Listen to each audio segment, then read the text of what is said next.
kill tone, and we have speed.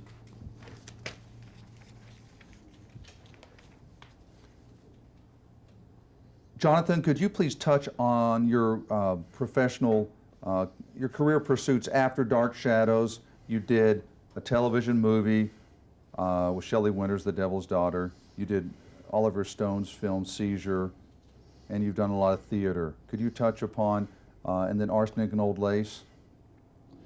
Well, the two big things after Dark Shadows was Arsenic and Old Lace, for one particular reason, because it was good money, big money, and much bigger than anything I ever got out of Dark Shadows. Dark Shadows, by our union thing from AFTRA? AFTRA, was nothing compared to what the theater was, and it was Arsenic that made me get so much money.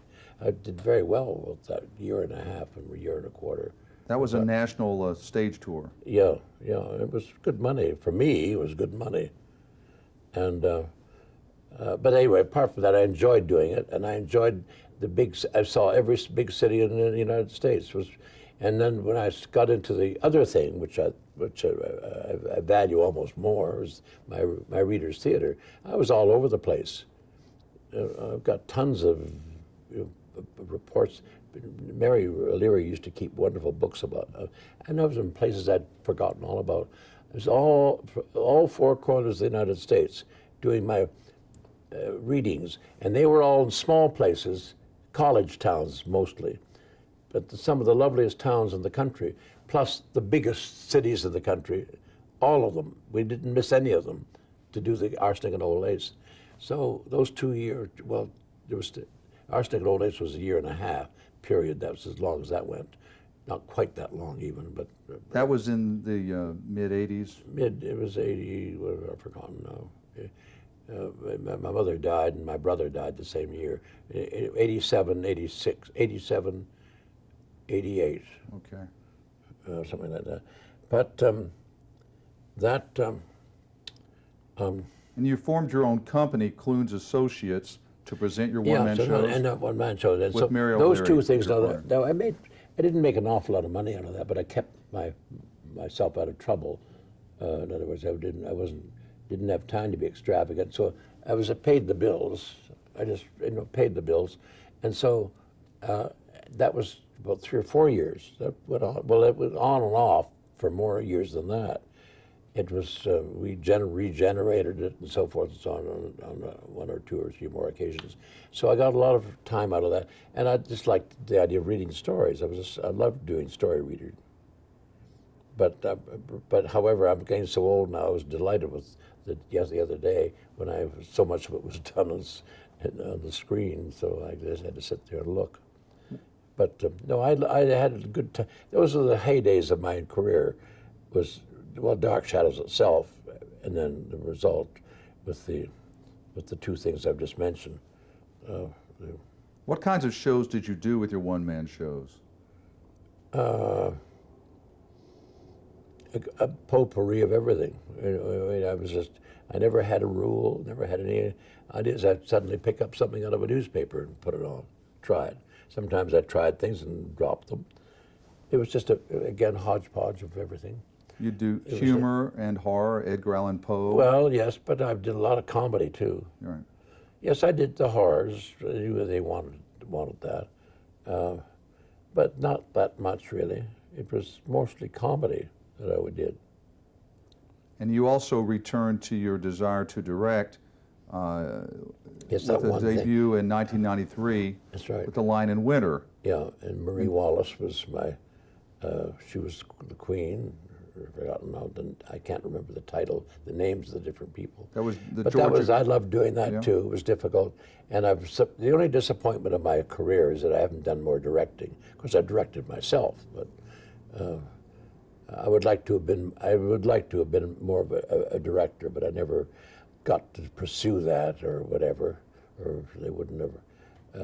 I could have gotten stuff at colleges, I suppose, but I was so into my one-man show that I let that go. But looking back, I wished I had done some more directing. But directing is very difficult. It's to get people to do work for you, and I used to have a strange way of directing. I would have everybody read the script one day, and then I'd take the scripts away from them for a week. And each rehearsal during that week, we would have no scripts. I would have everybody try to remember what they remembered from the story. And if you wanted to do two of you do a scene together with that scene that you'd like, fine. If you're alone and you can only remember one thing, then tell us about it. Some actors would try to do something. Some others were I said, just tell it. And I would encourage one way, just talk about the show. What happens? What happens in Act One? Why did this happen? Why did this happen? We did this for a whole week until I let them look at the script again. We read the script again at the end of the week to see how we had to reconstruct the whole story, the whole plot, everything. And it was fun to see how close we came. And then when that happened, we did the same thing for another week. Theoretically, we got to the point where I had to really get serious and stage the thing. I hadn't staged anything yet. And by the way, this is something that our friend who ran that school, his directing was not very good. He had people come out, say lines, and then they just went this way. But I had stairs built and so forth and so on. So they all thought, what are you having all these stairs built the way you're directing us? I said, because we're not going to get to those stairs until we know what the play's about and what your characters are about. Then we will start developing you going up the stairs and doing this and doing that. I love the way, I don't think I've ever seen any directing like that.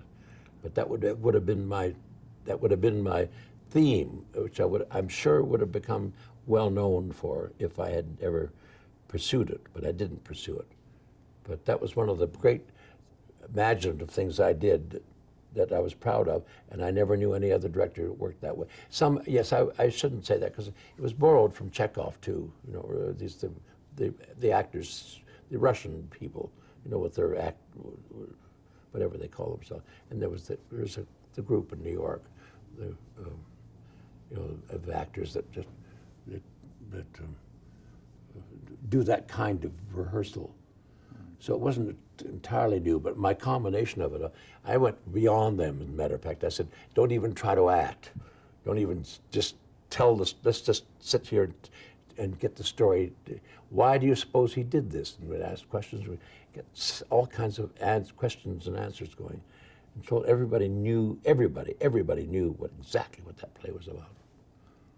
Well, you're directing The Lion and Winter at the Georgia College. That was 1993. Then in 2000, you last appeared on stage with Mass Appeal at the Sterling Festival. Oh yes, Theater that in was Ontario. one of the. I always called my last performance of that and my last performance of Arsenic and Old Lace is the two highlights of my entire life. That play again, I lost. Oh God, I had trouble with lines. I was really getting old then. It was just 6 years or 7 or 8, 9 years ago. Anyway, I went up in Hamilton. Hamilton was an out-of-town tryout. We were taking it to a summer theater up in north of Toronto somewhere. And by the time we got it up there, I was fairly good shape. But they almost stopped the thing because I was so awful in Hamilton. I didn't know my lines. I couldn't get my lines down, and the way they worked, I didn't like that director, the way he worked. He was awful. I don't know what it was that I just liked about him. Anyway, I couldn't get the lines or something. But however, eventually I did. Oh, I know. It was now Nancy. I'll give Nancy one credit. She saved my life at one point. She heard about these things that they used in New York for old actors that couldn't remember things, and they had these earphones attached to somebody up in the control booth, and you were fed lines as you went along. I had that for a week. In fact, I kept it right to the very end. And I remember when Nancy had to leave the last performance, it was very good shape. I mean, I was in very, very good shape. But the last performance, she had to come back to New York or something. And I said, well, it's too bad because I'm really sailing now. And it was the best performance I ever gave in my life. And the audience just went crazy. And the woman who ran that thing had come to Hamilton for the last of those performances and heard about this awful way I was doing it. She almost canceled herself. I mean, that whole thing was ready to be canceled. But it ended up being the best. That and my final performance of Arsenic where the big floods were a few years ago down in South Carolina, in New Orleans. That was the best ever of that caliber of play, and Mass Appeal too. Those two plays which I liked, and it was absolutely superb, keeping balance between horror and comedy. Especially in Arsenic and Old Lace, I had to play comedy, I had to play horror, and really be horrible. I was a threat. I had to be a threat. And in fact, that's what the director, I can't remember his name now, but he said at the beginning, don't try to be funny because we had too many comedians in this show already. With the aunties being so cutesy-wootsy. And You had Gene Stapleton and Mary and the guy Ross, playing Roosevelt and all Larry the rest of it. Storch. You have enough crazy people. Yeah. Just be a threat. Just play threat. So he kept me in line. But by the time I got that settled, at the very end, in New Orleans, I was able to give it the comic thing without letting it get out of hand. It was just subtle. Just a couple. It brought the house down, and I was able to, within 1 minute or maybe half a page of lines, I could get them back into the horror thing. I could do anything. I could do anything. That was the great. I'll never forget that made my life worthwhile. Those two performances, that and the one of the Arsenic and Old Lace, the one, and Mass Appeal was the other one. It was so wonderful, that last performance of that play. Now, more recently, the last couple of years, you've made a return to making appearances at the Dark Shadows cast reunion fan conventions. You came out for the 40th anniversary of your character Barnabas. Mm-hmm. And how has this experience been to connect with the fans again and the actors and to perform? Comparing this one with last year? Well, no, just to compare being into the reunion and to perform to the fans and to see the actors. Oh, just the idea of this festival. Yes. I enjoyed it, but as I said seriously, that I wish I could get myself more together so I'd have time to see more people, because I hardly saw anybody, but just in passing by, and some people. I never had any great friends from Dark Shadows, really. From the experience of the show back 40 years ago, for heaven's sake. I mean, we all have had different. Should hope they've all had different other things to get friends from. Actors are constantly meeting new people, and got hundreds of them. And I don't call myself a very social. I didn't get to know that many people, but enough that I know hundreds of people, I suppose.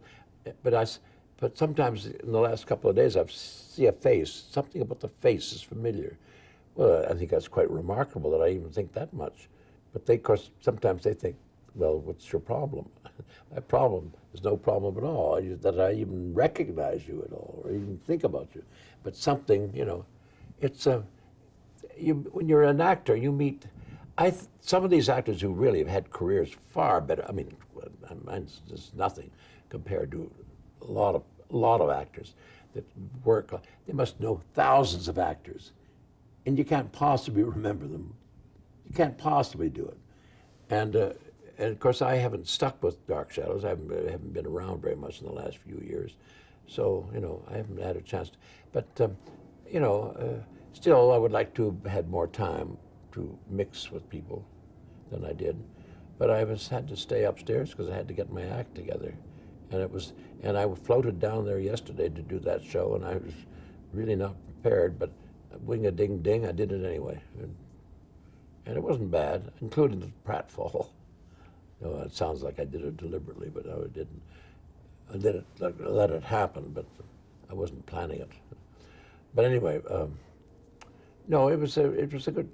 I had some good moments there yesterday, but there were a lot of things that I'd missed. That's why I want to do my thing called. Can't even think of the name of it. I think it's a very smart footnotes. Name. Footnotes. Frid's Footnotes. From your festival appearance. And discuss all these things, the problems I had during the 2 days. And we'll talk about the things I've talked about here. you've just finished appearing at the Dark Shadows Festival in Burbank, California, and you did a selection of dramatic readings, and then you also hosted highlights of video clips from the Dark Shadows series. And you would have liked to have spent more time, had more time to socialize with some of your old comrades from the series. But outside of Dark Shadows, your entire career, including Dark Shadows, what advice would you, Jonathan Frid, give to an aspiring actor? That cliche. Just go and learn your lines.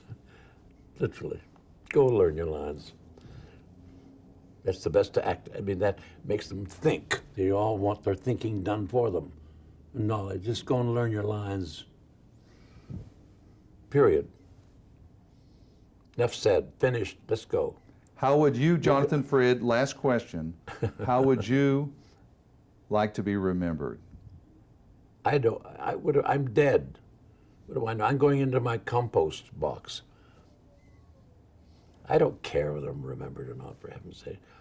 I'm dead. You people think you're going to live up in the heavens with the angels looking down. Oh, they're talking about me down there. Bullshit. Come on. I'll be dead. I don't care if I'm being remembered. Well, or even the last 2 or 3 years, 16 years, 6 years, or 10 years I've been up in Lancaster, I haven't been in touch with anybody in the business, let alone friends from Hamilton. I had them, I let them go, let the hell with them. They go on with their lives, I go on with my life. And then when it's all over, I'm going to be dead. All I say is, of course, I know they won't do it, but, well, they will. But according to my will, I'm going to be cremated. But what I want to do is the ashes put in that compost box with the rest of it mixed up. It'll be the earth. I'll be part of the earth of this property. I'm not, I'm going to be part of that earth. Oh, bullshit again. It's just for fun. I'm just joking. Do something with the goddamn powder. Put it in my garden. And that'd be nice. That'd be nice. Ha, ha, ha. But I'm not going to go around with my life saying, oh, how do I want to be remembered? I think that's the most arrogant, self-centered, dumb, stupid people that think that way, that want to be remembered. Come on.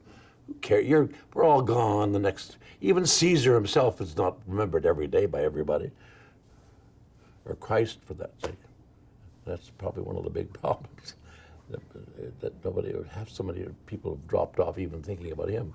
But, But I don't think that's a great sin. I think it's matter of fact, it's a beautiful thing to be able to go away and not be worried about what, that's just self-centeredness. Just that thing, oh, how do I want to be remembered? Give it a bullshit. I will be dead. Dead, D-E-A-D. Dead, period, finished. In the earth. Whether I'm sit there rotting in a coffin or whether I'm burned and I want to get rid of it and get it burned. And see, there again, I'm slipping. Here I am caring about what I want to be. I don't care what they do. They throw me in the street, after all I care. I'm dead. I don't think you realize, people don't realize, or people, I hope you're not serious anyway, but people are, we're through. You'll find out. That I'm right. Oh. Anyway, I may be wrong, but anyway, I don't think there's any maybe at all. I know myself. I'm not trying to make you people change your minds, whatever you want to do. So let's go and eat. Is that let's all? Go and drink. Is that all there is? That's all there is. Let's keep on dancing. Yes, I wouldn't mind of doing a death dance with her, because she's gone already, hasn't she? Because I just love that floating thing of hers. Let's keep on dancing. You know what I'm Peggy Lee. Peggy Lee. What's the first part of the line? How does it go again? Is that all there is? Is that all there is? Just keep on dancing. There's just something kind of magical about that. You're floating into the atmosphere. She did. She floated into the atmosphere. Thank you, Jonathan Frid. Now, am I ever going to be allowed to hear all this when you got it put together? I don't care about your friends at that thing. Just tell them not to come and kill me, that's all. Let's go. Well, thank you. I guess this is